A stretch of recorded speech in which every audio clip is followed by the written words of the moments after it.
rather lovely little podcast that you may or may not have heard of called Think About Eurovision. In this podcast, my friend Chris essentially takes a Eurovision year, and me, Chrissy, and Chris all dissect every song that was presented, and we rank them according to which songs we thought were best, which songs we thought were worst, and also just how that progresses. Now, because I am a ranking aficionado now, I feel like it's only fair that I go over every episode that we have done together as a trio and rank them accordingly. I don't know if they will agree with me on these, but I'm going to go by how much fun the episode was to make, how much fun the year was overall, and also just how things are in general. Sure, why not? So, to begin with, I think it's only fair that we start from the very beginning. The first episode we ever did together was 1991, and this one was a disaster. Like, the Eurovision itself was a disaster, not our recording of it. I think we actually got along pretty well right away. We started to get along really well, had a lot of fun together initially, and overall, it was a very successful night. Now, as for the Eurovision itself, how do I feel about this particular year? Well, it actually has one of my favorite Eurovision songs of all time in it. I feel like Amina, the song that came in second overall, I feel like that's probably it's a really beautiful song. It's a really lovely, it's one of the ones that I still listen to frequently. And it's one of the few years that I'm just like, I returned to this one because I enjoyed this one. I really like this one. Yeah, definitely one if you're looking to do like a Eurovision check. That one song stands out. How much of the rest of the night stood out? Like, it had Sweden, which was good. It had a couple others that were good. I wouldn't say that the whole thing was amazing, but, it's fine. For what it was fine. And I don't have any real complaints. Now, 1968 was the year that Spain won. I do have an affinity for newer Eurovisions. I think they're a lot more dynamic, they're a lot more interesting, they're a lot more fun. Do I mind 1968? No, I don't. I think 1968 was a fine year. The winner was memorable. It had a couple other ones that were in there. Compared to a lot of other ones, I think that this one was a lot closer to, having classics, if that makes sense. So, I have to admit, this didn't come through in the right order. This should have been the order in which we put them all in. But unfortunately, I don't have that luxury anymore. So, let's go through and just see what happens now. 2004. 2004 was the year that Ruslana won. We tackled this because Ukraine situation was unfolding at the time, still unfolding, still ongoing as of this recording. But 2004 was a lot of fun.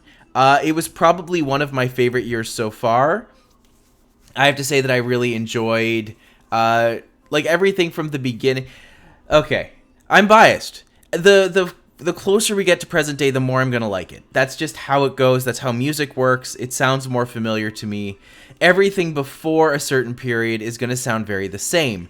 And that's something that, it's hard to acknowledge. It's good to acknowledge that right now. But does that mean that all of these songs that I'm choosing are going to be songs that I thought were amazing? No, I feel like every year has its ups and downs. And also the recording of it is a lot of, there's a lot of ups and downs there as well. So this is going to be a combination of different things that have helped to kind of propel this forward in an interesting way. 1959, I actually think was a little better than 1968. It was quick, it was fast, it was to the point. It was, at least I think this was the 1959 year, unless I'm getting these 2 years confused, which is possible. No, 1960 is the one we just did. And that one I think is lower on because it wasn't quite as engaging or as interesting. So, yeah, I'm realizing how interesting this is going to be for people who don't watch the podcast.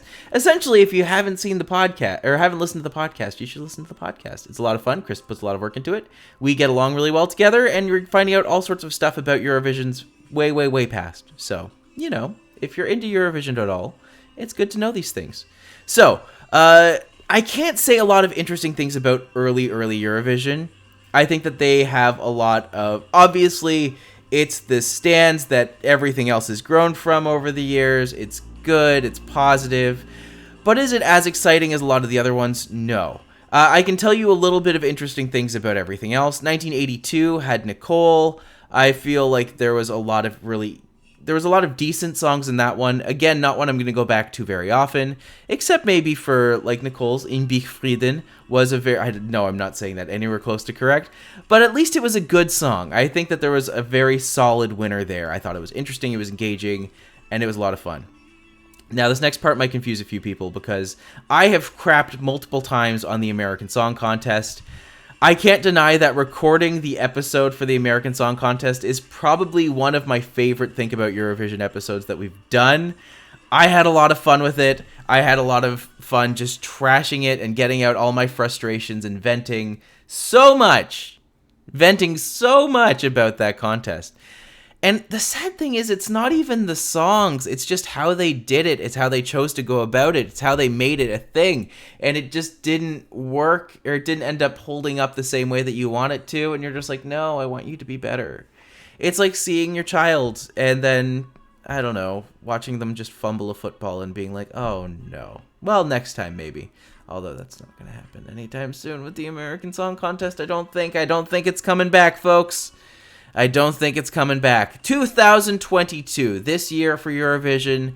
I felt like this year at Eurovision was solid. Not my favorite, but I did really enjoy what we went through there.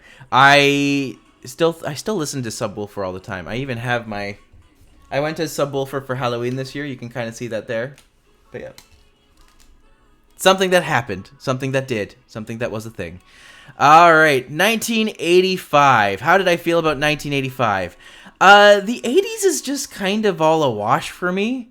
I would say that it was solidly in the middle. I don't think I remember anything too crazy about it being negative, so that's positive.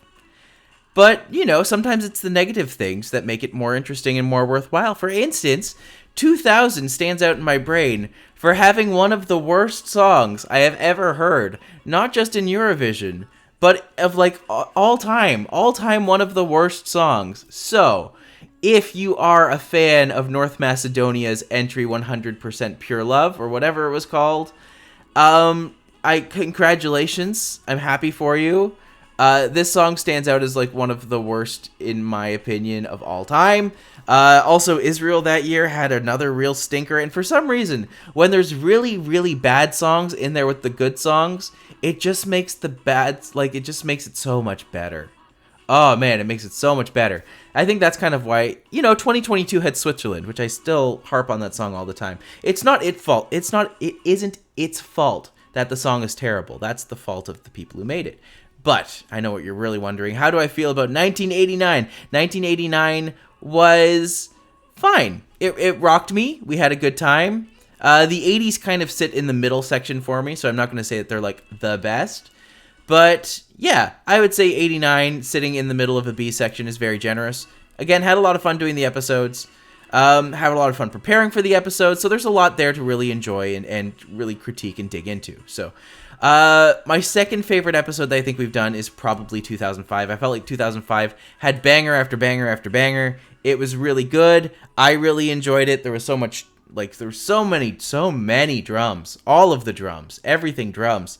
But for some reason, I'm just like, this is what I dig. This is what I like. So I'm not complaining.